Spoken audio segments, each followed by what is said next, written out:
I wanted to kill my dad. I wanted to fight him because I saw how sad my mom used to look, and I never knew why. But when I hit 13, I found out why. Because when I was at 13 on Christmas Day, my dad woke us up and told us why. He told us that he was gay and that he had been gay before he met my mom. He had always been gay. He never loved women. He wanted men. And he said he used her because he wanted to have children.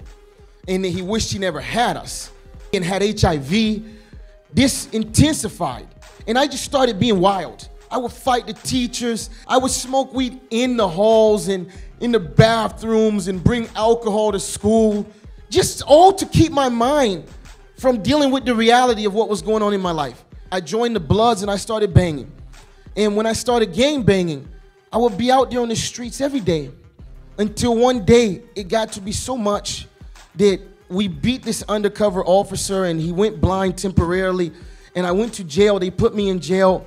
And that time I had time to sober up and think about what I was doing. And I asked myself the question, what we're basing this event on. I said, where am I going? If I keep like this, where am I going to be 5 years, 4 years, 3 years from now? I'm actually thankful for when I went to jail because though I didn't stay so long, though I was facing time, but I got out when I went to court.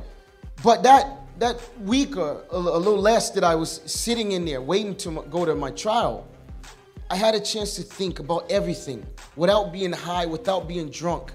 And I started to think, you're making some pretty stupid choices, Damien. Okay, yeah, your dad's gay. He doesn't care about you. Yeah, your mom, she turned her back and went for another dude. Okay, that's true.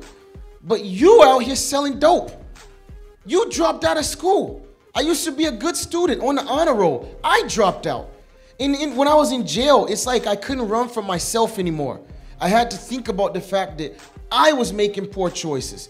And when I got out, I gave away all of the drugs. Then I said, okay, every time I go back to the hood, I do the same thing. So I thought to myself, I said, man, I can't be going back over there. They gave me probation as well, so I was on 2 years probation. And I said, man, if I go over there, I'm going to jail. So I said, you know what? I'm not going back to the block at all. So I had to start cutting these people off and avoiding them. Not that I was running away, afraid of them. No, but I already thought for myself that every time I'm around these people, every time I'm around this area, it makes me want to do that. The excitement comes back again and I forget about the consequence. And so I started planning. I was going to go into photography. I started kind of getting into that. I was a musician. I started kind of focusing more on that and just trying to see where life would take me. If the photography worked or if the music worked, fine. But it was hard because I was still smoking all the time, drinking. And then I found the youth group. I found it in Georgia one day, coming home from work. I wasn't out gang banging anymore. I was still getting high all the time because I didn't know any better way to deal with problems. And I found a youth group, and I came and I needed somebody to talk to. I needed to get a lot off my chest, you know. I know a lot of y'all can feel what I'm saying on that. You need to get it off your chest. It's like you don't feel nobody's listening to you. It's like the teachers don't listen. The parents sometimes don't listen. You feel like there's nobody supporting you. And that's how I felt. I felt like somebody's got to listen. And so I came to the youth group. And funny enough, I found people to listen. And I started changing more and more and more. And then I decided I need to stop with the drinking and the smoking.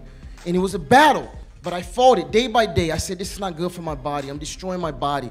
And from there, I just moved on more and more and more until the point where I got the opportunity to actually come and serve in this same youth group and help other people. And since then, it only went from good to better. You know, today I'm married, happily married. At peace. I'm not sleeping around with all kinds of girls. Don't need it. I was blessed to have a book written about my life. I didn't ask for it, but you know, these kind of opportunities came to me after me changing. I've gone all over to state by state, New York, Chicago, even when I was in London, talking about my life, having a chance to share my story with people on radio stations, many different places, TV, etc. Opportunities that I could have only dreamt of.